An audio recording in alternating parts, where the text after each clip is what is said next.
Ya Allah, Ya Rahman, Ya Rahim, yang Maha Pengasih lagi Maha Penyayang, kasihi dan sayangilah kami ya Allah dari dunia sampai akhirat nanti.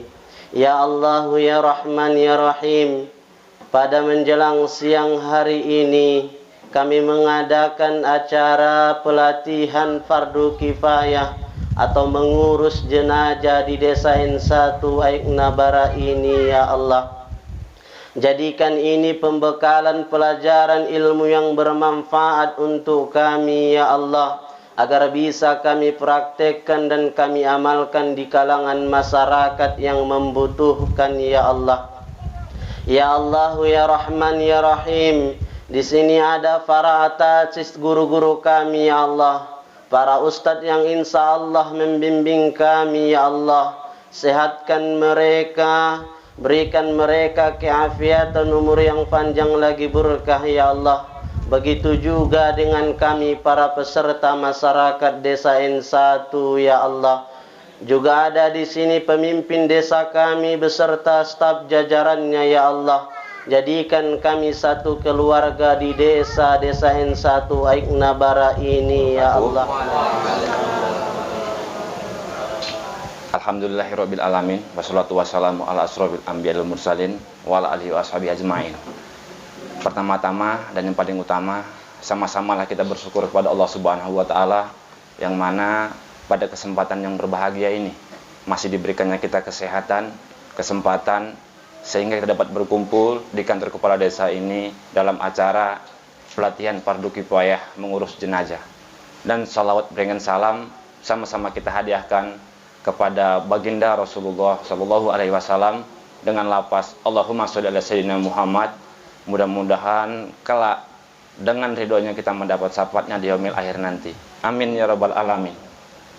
Di sini yang kami hormati Bapak pendamping desa, yang kami hormati Bapak pendamping lokal desa, yang kami hormati Bapak BPD beserta jajaran seluruh perangkat desa, yang kami hormati juga seluruh para tamu undangan, dan di sini yang kami muliakan para sesepuh, guru-guru kami, para narasumber yang berhadir dan sengaja diundang. Langsung saja, mungkin di sini tiada kata yang berkesan dengan kegiatan ini. Mudah-mudahan dengan kegiatan ini ke depan kita bisa lebih baik lagi dalam melaksanakan fardu kifayah.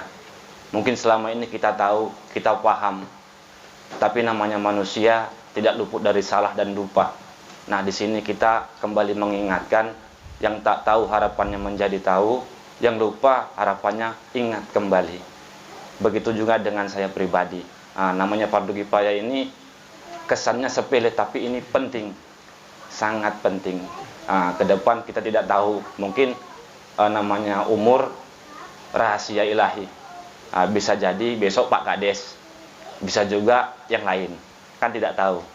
Nah, jadi mungkin dengan pelatihan ini, apa yang diharapkan dari tema meningkatkan SDM dalam melaksanakan fardu kifayah benar-benar dapat bisa kita pahami, kita pelajari, dan memang benar-benar bisa menjadi manfaat untuk kita semua. Nah, untuk lebih lanjutnya, cukup sekian dari saya. Mohon maaf atas segala kekurangan dari tempat penyambutan.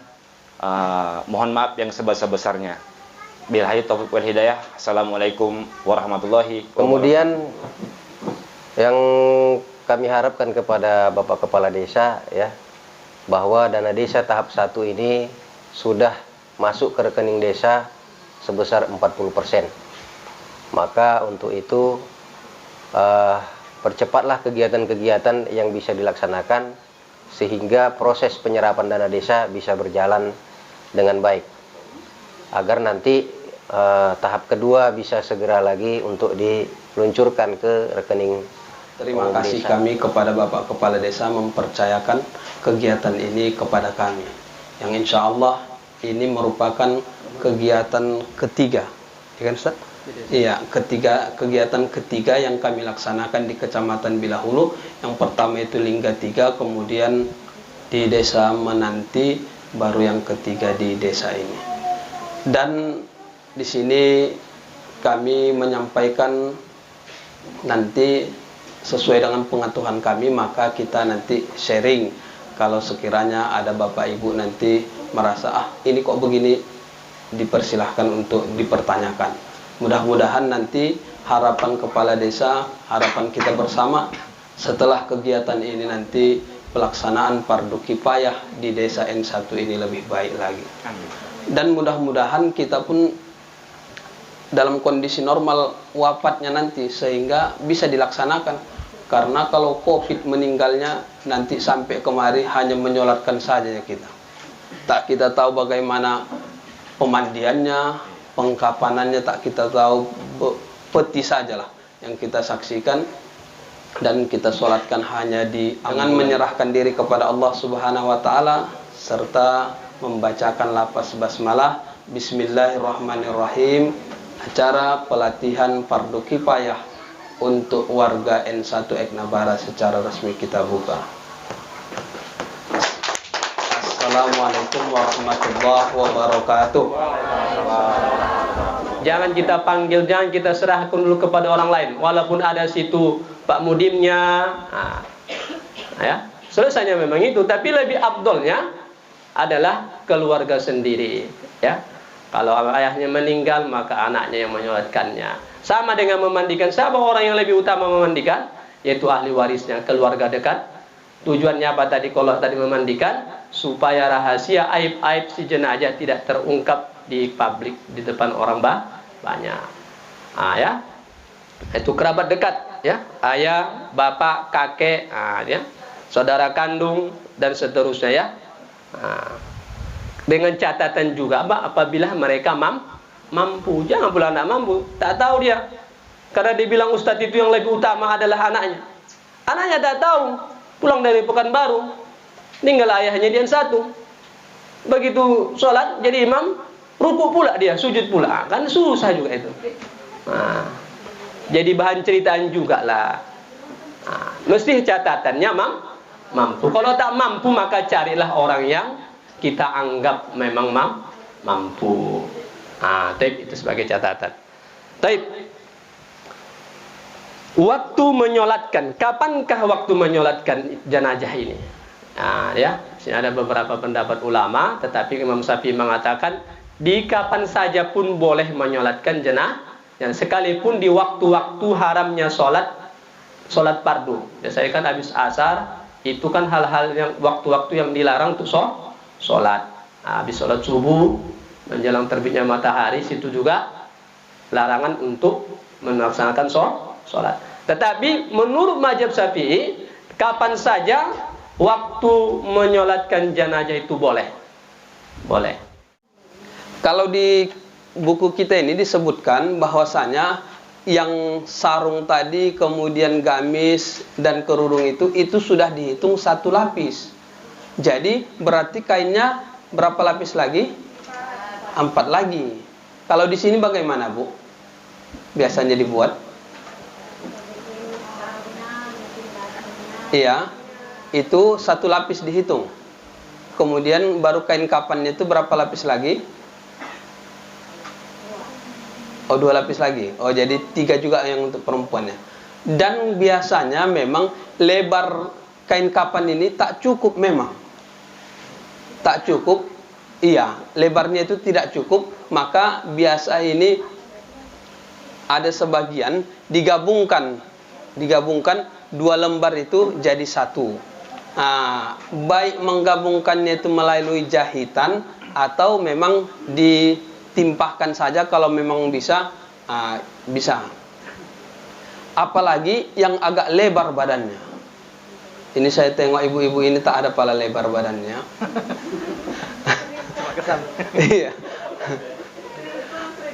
Iya, masih ideal. Ya. Biasanya memang yang lebar-lebar itu ibu-ibu. Kalau laki-lakinya kan mana ada yang lebar di sini nampak. Langsing bapak-bapak.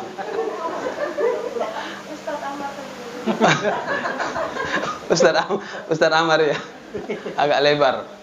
Itu masih panjang umurnya kayaknya, kok masih lebar. Bapak Ibu jamaah sekalian, kemudian setelah dipotongi kain kapan itu, ini biasanya kita pakai tikar, ya kan Bu? Nah, tikar pandan itu kita letakkan di lapisan paling bawah. Kemudian di atas itu barulah kita nanti letakkan tali yang kita ambil dari koyaan kain kapan itu. Bisa 5, bisa 3. Biasa berapa sini? 5 ya, 5 ikatan. Ini di ujung dua-dua kan, ujung atas sama ujung bawah, baru di antaranya itu nanti. Kemudian baru kita letakkan setelah itu kain kapannya tadi yang menutup seluruh anggota badannya. Baru di atasnya itu baru kita letakkan sarung. Sarungnya ini yang nanti menutupi dari pusat sampai ujung kaki. Baru bajunya. Bajunya ini sebelum diletakkan jenazahnya ini kita lipatkan dulu, nanti baru begitu masuk jenazahnya nanti bisa kita luruskan, baru nanti apanya kan lubangnya itu tepat. Baru ini untuk kerudung, ada sebagian diukurkan dulu bagi orang yang hidup. Nah, nanti sesudah pas nanti tinggal letakkan ataupun taruhkan kepada si jenazah tadi. Dan jangan lupa ini nanti di lubang-lubang di anggota badan itu atau di persendiannya ini ditaruh kapas. Dan biasanya sudah komplit itu. Komplit kalau kita beli peralatan untuk mengkapani, ini ada juga yang coklat-coklat itu, apa namanya itu? Cendananya, kemudian ada juga untuk wangi-wangiannya. Iya, ada juga wangi-wangiannya. Jadi itu kita taburkan. Ada di kapas itu, ada juga di kain kapan itu. Baru setelah kita keringkan tadi, kita angkat jenazahnya, baru kita letakkan, barulah kita mulai pasangkan kain kapan itu. Memasangkannya itu dia. Jadi kain sarungnya dulu, baru kemudian bajunya, kemudian baru kerudungnya, barulah dilipatkan kain kapan itu tadi. Boleh per lapis, boleh 3 lapis langsung, ataupun tadi 4 lapis langsung. Ini menggulungnya saja yang berlawanan. Nah, ada sebagian ya yang di atas nanti ini mungkin ke kanan digulungnya, baru yang bawah nanti ke kiri, saling berlawanan. Jadi ini pun kuat. Nah, jadi kalau di Mandailing itu per lapis dia. Nah, ada yang per lapis kan, 1 lapis nanti lipatkan, baru lapis kedua, lapis berikutnya. Kemudian setelah itu baru diikatkan nanti, dan ini simpulan ikatan itu sebelah kiri. Supaya apa? Nanti ketika dikuburkan mudah membuka simpulan ikatan itu ketika dikuburkan, karena ini kan mayatnya nanti menghadap ke kanan. Jadi simpulan ikatannya itu di sebelah kiri. Jadi itu teorinya Bapak Ibu, nanti akan kita lanjutkan dengan praktek. Nah, biar terkejar kita nanti sebelum zuhur sudah siap teori, maka demikian saja penyampaian masalah mengkapannya ini. Atas perhatiannya kami ucapkan terima kasih. Assalamualaikum warahmatullahi wabarakatuh.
Sebenarnya persiapan memandikan jenazah itu boleh kita buat tempat yang sebentuk meja tapi ada bolong-bolongannya, ya. Mungkin disediakan ada dulu ya, supaya kotoran-kotorannya itu bisa jatuh ke bawah, ya. Baik. Yang dianjurkan dalam memandikan jenazah ini seafdol-afdolnya itu keluarga dekat dan jumlahnya kalau bisa ganjil saja, 3, 5. Boleh lah Pak Ustaz masuk 1. Iya, sampai 5 dengan ganjil ya. Ini kita praktek ini tak ada mejanya. Ya tak pakai meja, jadi jenazah sebaiknya di panggung boleh. Ini tapi jenazah kita praktekkan kiblatnya sana ya. Kakinya tolong diputar. Jadi bergerak sendiri.